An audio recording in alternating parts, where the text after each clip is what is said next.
Bonjour, vous regardez le journal des bonnes nouvelles et il y a deux bonnes nouvelles aujourd'hui dont je vais vous parler.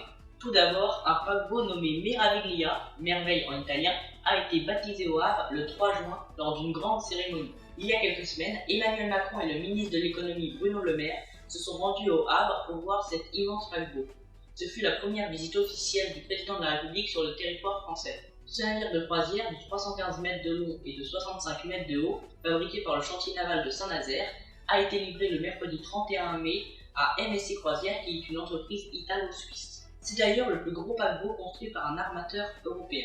La bonne nouvelle dans tout ça, c'est que le chantier naval de Saint-Nazaire est en ce moment en difficulté, et même si l'actionnaire le plus important est devenu le groupe italien Fincantieri, il y a beaucoup d'emplois qui sont en jeu et l'État français négocie actuellement avec le groupe italien. Cette vente peut aider le chantier naval, d'autant plus que le Meraviglia est le premier d'une série de 11 navires de croisière nouvelle génération, dont 3 ont déjà été commandés et seront en service dans les 10 prochaines années.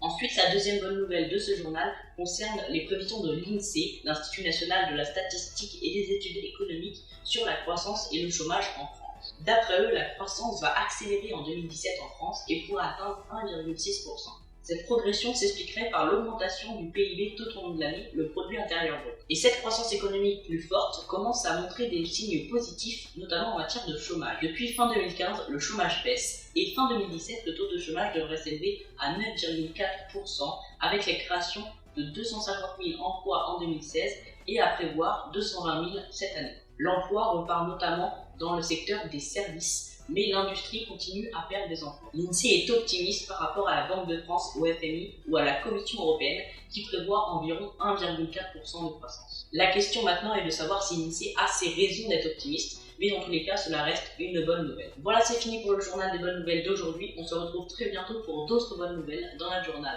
Au revoir.